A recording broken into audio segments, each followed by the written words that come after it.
In this Picmonic, we will talk about the somatic dysfunctions of the sacrum, described as this sack of rum drinking sumo tick in this dysfunctional tale of a twister gone wild. There are 3 categories of dysfunction the sacrum can have, and these are illustrated in the 3 separate compartments. The first set of dysfunctions are the torsions, illustrated in the top compartment with a twister. Torsions occur on an oblique axis, which is a diagonal axis that runs from the most superolateral aspect of the sacrum to the inferolateral aspect of the opposite side. This is shown here by the obelisk axis running its axe through the sacrum with a tension tornado in the background. When the sacrum has a torsion dysfunction, the axis will be on the side that L5 is side bent towards. This is shown by the L5 lion side bending towards the axe. If a practitioner does the seated flexion test, it will be positive on the side opposite of the axis, shown by the seat flexing opposite of the axe. A forward torsion is one in which the sacrum rotates on the same side as the axis, shown by the sacrum rotating in the same way as the axe. A backward torsion is one in which the sacrum rotates to the opposite of the side of the axis, shown by the sacrum rotating the opposite direction of the axe. The bilateral dysfunctions are illustrated in the bottom left compartment. Bilateral dysfunctions occur around the middle transverse axis, shown by the man from the Middle Ages holding the transverse axe to the sacrum. When the practitioner examines the landmarks on the patient's sacrum in a bilateral dysfunction, the ILAs and sacral sulci will be equal. This is represented by infer-latter angles and sacrum groove with the equal sign. Bilateral dysfunctions are divided into bilateral flexion, shown by the 2 ladders flexing, and bilateral extension, shown by the 2 ladders with an extension cord. The bottom right compartment of this Picmonic illustrates unilateral sacral dysfunctions. The seated flexion test will be positive ipsilateral of dysfunction, demonstrated by this shifted sacrum. Unilateral dysfunctions are divided into unilateral flexion, shown by the unilateral flexing, and unilateral extension, shown by the unilateral with an extension cord.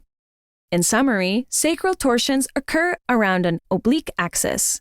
L5 will side bend towards the side of the axis, and the positive seated flexion test will be opposite of the side of the axis. Forward torsions rotate the same side of the axis, and backward torsions rotate to the opposite side of the axis. Bilateral dysfunctions occurred around the middle transverse axis.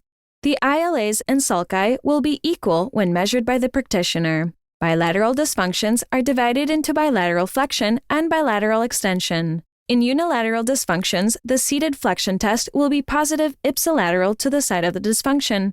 Unilateral dysfunctions are divided into unilateral flexion and unilateral extension.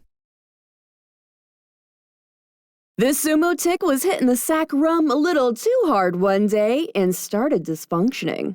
He was so drunk, he didn't even notice when a tornado was headed straight for him. It was so powerful, obelisks were lifted in the air, swinging axes around the town of Sacrum. Even lions from the town zoo were drawn into the madness.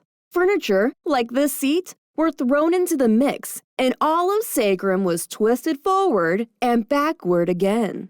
Our pal, the sumo tick, gained his bearings enough to seek refuge in a nearby ladder store. There, the old-school Middle Ages owner was also throwing axes. He threw an axe right at his sack of rum, causing a groove, and landed in the infer ladder. The biladders didn't take kindly to the tick's appearance either. They started to threaten him with big flexing arms and extension cords. For the rest of the story, check out Picmonic.com and sign up for a free account. There, you can also take Picmonic's quiz. The quiz automatically sets up your daily quiz by using spaced repetition algorithms based on the questions you've missed or struggled with to make sure you study what you need when you need to. And while you're there, check out the rest of our body regions Picmonics. We've got all the content you'll need to remember.